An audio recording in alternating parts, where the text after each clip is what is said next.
नमो अर्हन्तारं नमो सिद्धारं नमो आयर्याडं नमो उवज्झायाडं नमो लोये सव्वसाहूडम् मङ्गलं भगवान् वीरो मङ्गलं गौतमोऽगणि मङ्गलं कुन्दकुन्दात्यो जैनधर्मोऽस्तु मङ्गलम् सर्वमङ्गल्यमाङ्गल्यं सर्वकल्याणकारकं प्रधानं सर्वधर्माणां चैनं जयतु शासनं चैनं जयतु शासनं चैनं जयतु मोक्षमार्गस्य नेतारं वेत्तारं कर्मकृतां ज्ञातारं विश्वतत्त्वानां वन्दे तत्कुणलब्धये वन्दे तत्कुणलब्धये. Okay, so we all have started our journey, uh, and in this journey, we are attempting to figure out what the nature of reality is in the eyes of Jain Tirthankaras and how it can make our lives simple, filled with contentment and joy. And as the entire world is celebrating a new beginning, a new year, first of all, a very happy new year to one and all present in this meeting today.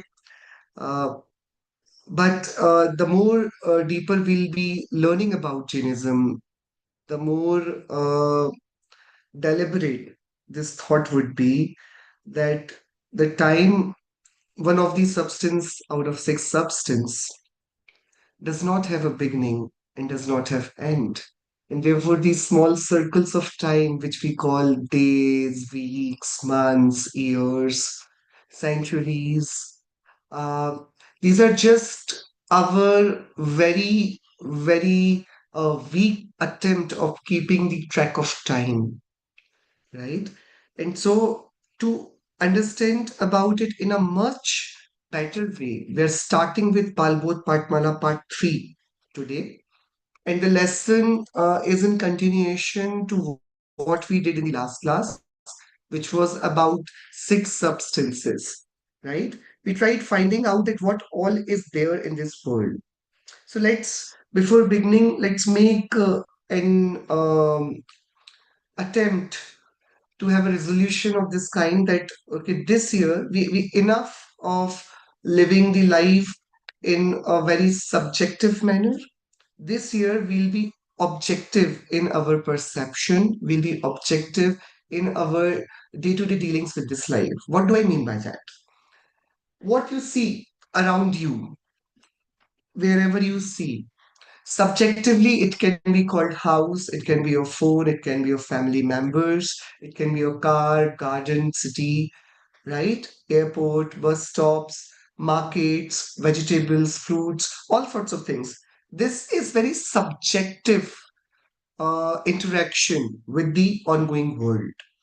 I am calling car a car because I know that it is a car, but it is very subjective notion because we all have agreed, we humans have agreed to call it a car, right? And no, like we all know that what is its utility and how we use it. We all have agreed that okay, we'll be calling it watch, yeah, because we know what its utility is, but it's collective um, belief of us all humans, which are giving these objects names like pen, names like phone. This is subjective to our conscience, our understanding as humanity. But if I take this very object in front of an animal, let's say if I take this watch in front of a lion, will he also address it like a watch? It is a watch. Will they also call a car car, a bus an aeroplane aeroplane? They will not. For them, it can be something that is totally unknown to them, totally alien to them, and they will not relate to it as good as we relate to this. Correct? So, but will they not be seeing anything at all? If I show them this watch, they will not be knowing that this is a watch. but they will be knowing something. So, what is that something they cannot ignore? This is the contention. This is the viewpoint. What I see in it is like it's a watch. This is what I see. But for some person who does not know what it is and he knows very well about metal and alloys, he will say, I'm seeing steel. Because he is familiar with glass, he's familiar with steel. He does not know what this thing is. But he knows what items that he sees are used in making this. Correct? So what he's then being objective. He's not looking at what it is being called, but he's looking at what it is made up of. Yeah. I'm calling it a mouse. But the fact is, there is no trace of mouse in this. Earlier, at least we had wire to it, like a tail of the mouse. Now it's wireless. It does not look like mouse. It has nothing, no relation whatsoever with mouse, but I'm calling it mouse. Yes. So this connotation, this mouse being attached to this object, it is subjective representation of this object. It is not the real representation of this object. So what Mahavir Bhagwan and all the Tirthankaras are urging us, they are asking us to look at the world not from the subjective definitions that we have been taught about, but to look it from the very objective reality which everything is. So it's not house, it's Pudgal. It's not car, it's Pudgal. It's not vegetable, it's Pudgal. It's not Anubhav, it's Pudgal. Objectively, what it is. I am calling it myself, but it is not me. It is subjective connection that we have built. So it's a very raw thought that I'm calling this being as Anubhav, but it is not me. It is very, on its core, it is just a substance which is referred to as a lifeless Pudgal Dravya. Correct? So our entire attempt now is going to be to look at the things around us, not from what we are taught about them, what we refer to them as things, but we have to look at them from what they are. Yeah, and that's where the simple uh, art of differentiation, the very art of Bhed Vigyan, it begins the moment you start referring to the objects around you for not what you know them of, but for what they actually are. Okay, everybody? Okay, so for this, what we're going to do today is we're going to start with Balbodh Patmala Part 3. And in this Balbodh Patmala Part 3, there is a beautiful chapter. The chapter is called as Dravya, Gun and Paryay. We call it Dravya, Gun and Paryay. Dravya is a substance, Gun is its attributes, and Paryay is its modifications, its moods. Yes, so Dravya, Gun and Paryay, whatever, whatever we can see, whatever that we can know, each and everything that we are familiar with, we know to be an object, to be a substance, it will have three things. What are those three things? The first thing would be that it is a substance. And if it is a substance, then it has to have certain qualities. And if it has certain qualities, then those qualities must function in order for that substance to be. For that substance to exist, the qualities must function. For this phone to be called a phone, it must first function. If it is not functioning, I'm sorry, I cannot call it a phone because it is not working how a phone is supposed to work. It is not working in that fashion. Okay, understood? So, two conditions for a substance to be. If I'm asking, if I'm talking about existence of a certain object, so if that object is, then it has to fulfill two conditions. it must be a bundle of qualities, a bundle of attributes. It should have certain properties. So a substance will necessarily have qualities. If it does not have a quality, you will not know it as a substance. Look around, everything that you see, from a very sophisticated object like a piece of jewelry, like a intricately designed watch, a car, a house, from these objects to the very, very simple objects like waste, a wrapper of a chocolate. These all things have certain utilities. And if they do not have those utilities, they will be discarded. So a wrapper of a chocolate is useful as long as the chocolate is inside it. So it is a thing of utility. The moment I consume chocolate, I'll throw away the wrapper. But then that wrapper would go to the dustbin and it will lie there. It will still be a thing of utility. Now, I do not call it chocolate wrapper, I call it plastic waste. Now, though I am calling it plastic waste, but it is now further scheduled for recycling. It is now being taken to the dump yard and then it will again go to certain recycling factory and then it will again come out as a different type of product. So it will not be discarded as long as I can perceive utility in it. And even if I'm discarding it, because I'm perceiving a potential harm from it. So I'm not using it anymore, not because it has lost its property, but because it has now such properties that it is going to create harm for my civilization, my locality. So even if something is being preserved, it is because of the property it has. Even if something is being discarded, it is because of its properties. So a thing, whether it exists in your house or whether you have thrown it away, you have done so for its properties. Without properties, you cannot relate to any object. So a substance, if it exists, necessarily need to have its properties. So dravya will necessarily have its attributes, its gunas, its properties, its qualities. Okay? And if I have many qualities and none of those qualities function, so I can tell you that I'm very intelligent. But if you ask me any question, I say, sorry, I cannot remember it right now. So then, you'll pardon me for the first question, you'll pardon me for the second, you'll pardon me maybe for 30th question. But then on 31st question, when you don't get an answer, then you would humbly ask me that please do not claim that you're very intelligent. Because you could not answer any of the questions.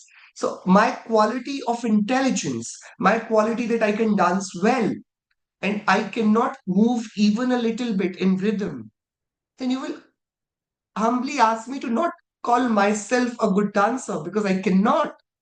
So a quality which cannot function ceases to be a quality. I can tell you that I have a beautiful handwriting and you ask me to write a greeting card to you and I use a very illegible writing and make that greeting card for you. You will say, please do not claim that you have a beautiful handwriting. Do not fool us. So, a quality that does not function, a quality that does not do what it is meant to do, then that quality ceases to exist. If there is a big question mark in the existence of that quality itself. So, a guna, an attribute, will be called an attribute only when it will have its paryay, it will have its mode, when it will function. So the work done by an attribute is called paryay. So paryay is nothing but whatever a dravya claims that it can do. When that dravya does it, we call it paryay. And what it is doing, we call that doing as the quality of that dravya. Everybody, simple, purely simple. So I'll give you overview of what all to expect from this Balbodh Patmala Bhag 3. It has just a second.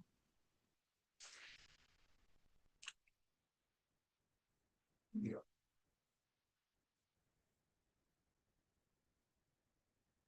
It has again 8 chapters, like all other parts. And the list of the chapters I'll give you.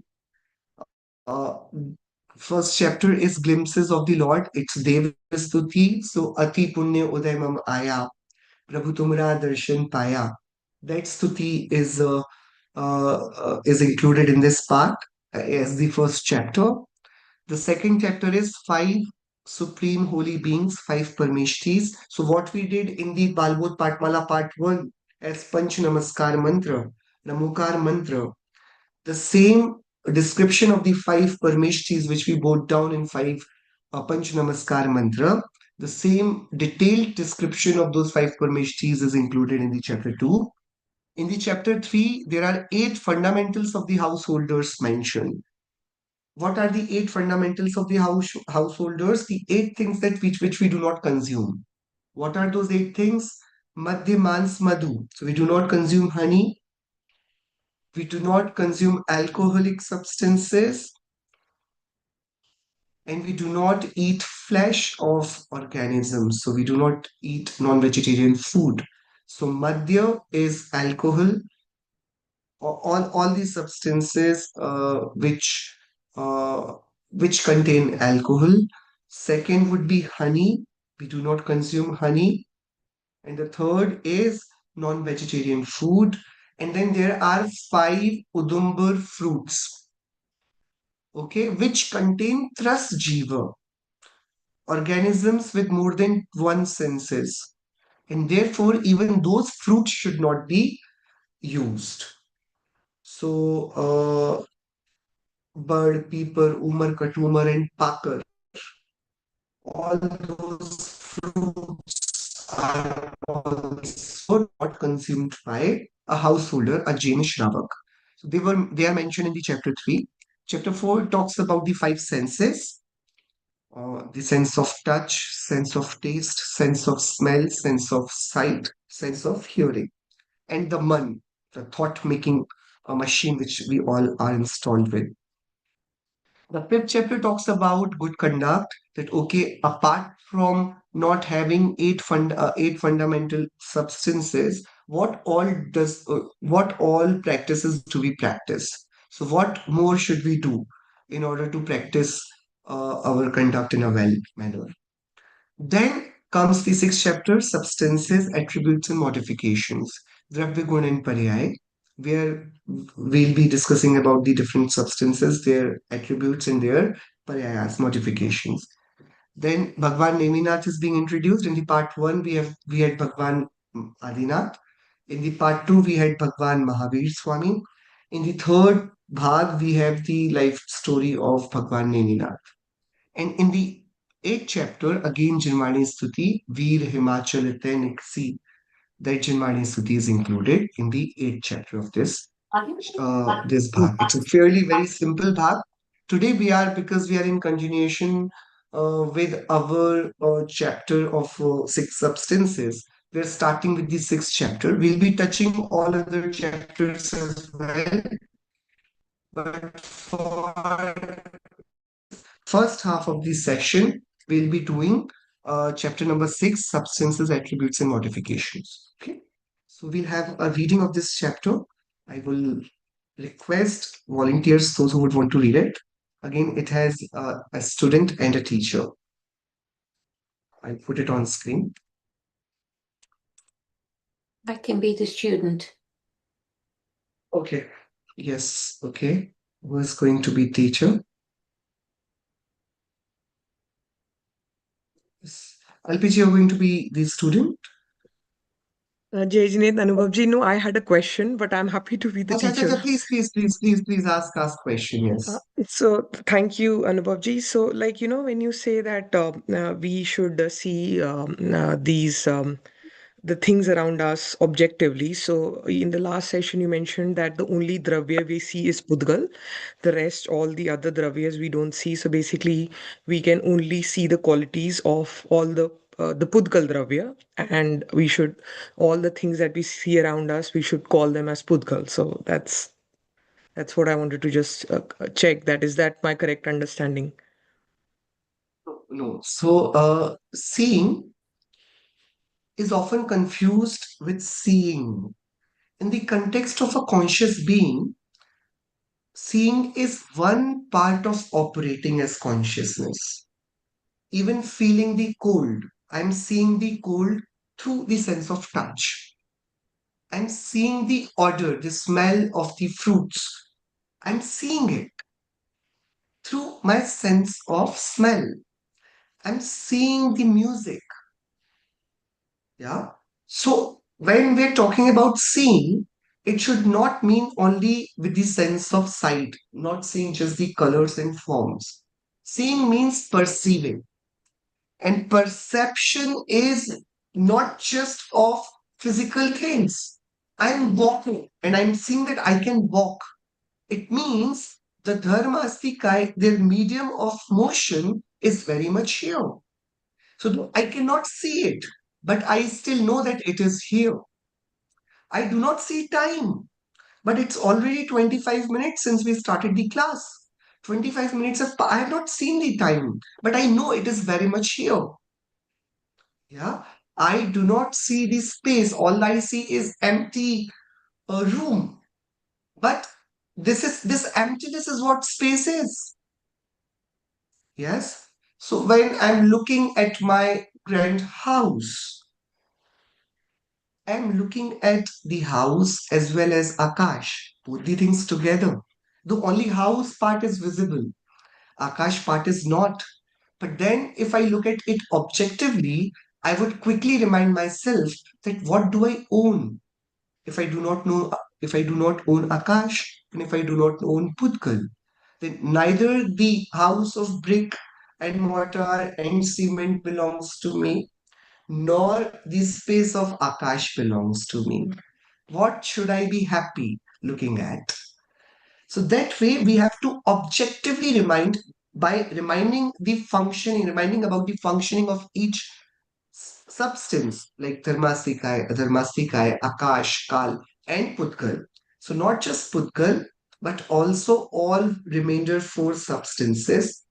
They should become the subject of my consciousness in objective manner, not in subjective manner.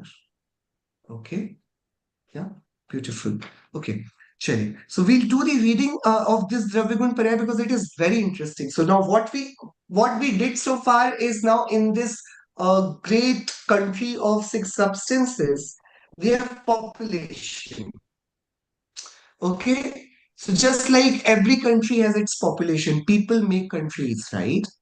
But then once we have the population, what do we require? We require a constitution that everybody would agree to and everybody would abide by. So now since we have so many dravyas, infinite jivas, infinite times infinite pudgalas, one dharma, one adharma, one akash, and innumerable time points, kal dravya, right? So many substances making this one great cosmos, one loka being made by these six substances. So then what are the rules governing this cosmos? What is the architecture of the constitution of this cosmos? What is the world order? This is going to be discussed in this chapter, which we're going to read. So this is just like six substances. It is one of the most fundamental basic of Jain philosophy, and therefore we're doing it first. Okay, let's start with this chapter. Yes, who is doing student part and who is going to be teacher? Okay, Preeti ji is going to be a student. Yeah, and who else? I can do the teacher, Anubhavji. Yeah, okay. LPG is teacher. Okay, let's start. Let's start. Student. Sir, I have learnt from newspapers that a few bombs of such intensity have been manufactured as would entail the destruction of the whole world if war breaks out. Would ever be destroyed. World is a mass of the six substances, and these substances never perish. They only change their manifestations. The world is a mass of substances. What is a substance? Substance is a mass of attributes. In the discourse on Moksha Shastra in temple, it was said that a substance contains of attributes and modifications. That is all right. The changes that take place every moment in the attributes are called modifications. As such, when we define a substance as a mass of attributes, modifications are included therein. Sir, I have followed that changes in the attributes are called their modifications. What are the attributes? That which exists in all the parts of a substance and its modifications is called an attribute. For example, consciousness is the attribute of the soul. It is found in all the minutest parts of the soul, from the lowest existence of living creatures, Nigodh, to its completely liberated state, Moksha. Therefore, soul is all sentience or consciousness, power of knowing or cognition. How many such attributes are there in the soul? Soul has infinite attributes like consciousness. Why soul alone? Each of all other substances has infinite attributes. So, is our soul a storehouse of infinite attributes? It is not like a store which is different from the thing stored. The soul is all attributes. It is an indivisible mass of attributes. What are those infinite attributes? Ah, can you count those that are infinite in number? However, let us know some of these. Attributes are of two kinds, common and specific. Attributes found in all the substances are called common attributes. Those that are not found in all the substances but in individual substances are called specific attributes. Example, the attribute of existence is found in all the substances, and so it is a common attribute. Consciousness is found in soul alone, and therefore it is the specific attribute of the soul. How many common attributes are there? There are many, but six are important. They are existence, functionality, change, ability, knowability, constancy of individuality, and shape retention. That potentiality or quality by virtue of which the substance is never destroyed is called existence attribute. Each substance has this attribute of existence. As such, each substance is self created. It has not been created by anybody. Nobody can destroy it because it is infinite and eternal. It is on account of this attribute that the nature of a substance is defined as Sat, Sat Dravya Lakshanam. Sat, that which exists, is never destroyed. Asat, that which does not exist, is never born. Only modifications appear and disappear. And what is functionality? That potentiality or quality by virtue of which a substance performs its own specific functions is called functionality attribute. It is due to this that a substance is called a substance. No substance in the universe is of any utility for the other. Each one is for its own utility because it possesses the attribute of functionality. Sir, what is changeability attribute? That potentiality or quality by virtue of which the modifications of a substance change every moment continuously is called changeability. A thing is called substance on account of this quality. No substance can cause modifications in the other substance because each one has this quality. In the circle of modifications of one substance, there is no need of any other substance. What are the different requisites of these three attributes? Existence merely denotes that a thing is quality of functionality, shows that things are not meaningless. Changeability denotes that substances are ever changing. What is knowability? Knowability is that attribute by virtue of which substances become objects of anybody's consciousness. Many substances are infinitely small. We don't know them, for we do not see them. How to know one's own soul? We can't see it. Every substance has the power to be known by some being. It is just another thing that we do not catch it by our senses. This is due to imperfection of our consciousness. Those who have developed complete consciousness know all substances and their modifications. Beings having lesser consciousness know things according to their own capacities. So it is not possible that a substance may not be an object of consciousness of some being or the other. What is constancy? The power that keeps a substance in its original form, that is, one substance is not transformed into the other, an attribute does not become another, and the infinite attributes of a substance do not fritter away, is called the attribute of constancy. And what is shape retentivity? That attribute by dint of which substances have some shape or the other is called shape retentivity. I have understood common attributes. Please tell me what specific attributes are. Did I not tell you what specific attributes are? Those attributes that do not exist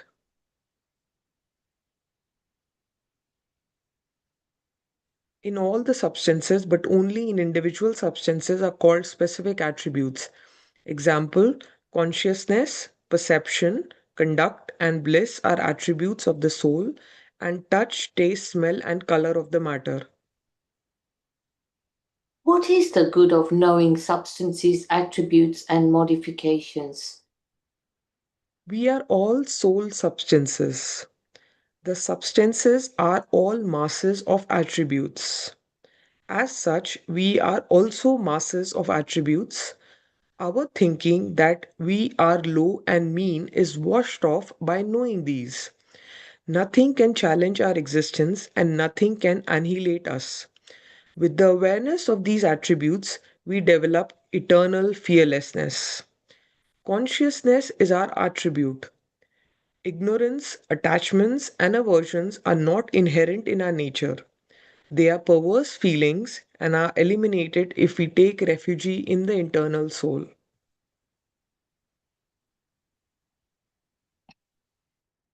Beautiful. Yeah. So it was quite heavy, I think, through the script. The chapter had so many data points, but they're so simple, so basic that maybe in next 15 to 20 minutes, we all will memorize each and every aspect of it. So it's very simple, fairly simple. First thing that we thought in the Balbodh Patmala Part 2, while discussing about six substances, we just thought about what all constitutes our reality, and it turns out that there has to be six different aspects to reality. Jeev, Pudgal, Dharma, Dharma, Akash, and Kal. Because Jeev is the knower, Pudgal is what can be known, Dharma and Adharma are nothing but the medium of motion and rest for Jeev and Pudgal. Akash is where this whole play is playing out. It's the stage on which everything happens, and Kal is what is giving the momentum to this play. Yeah. Every to for a play to happen, you need an auditorium. That's Akash. You need definite time. That's 6 till 9 p.m. the play will go. You need time.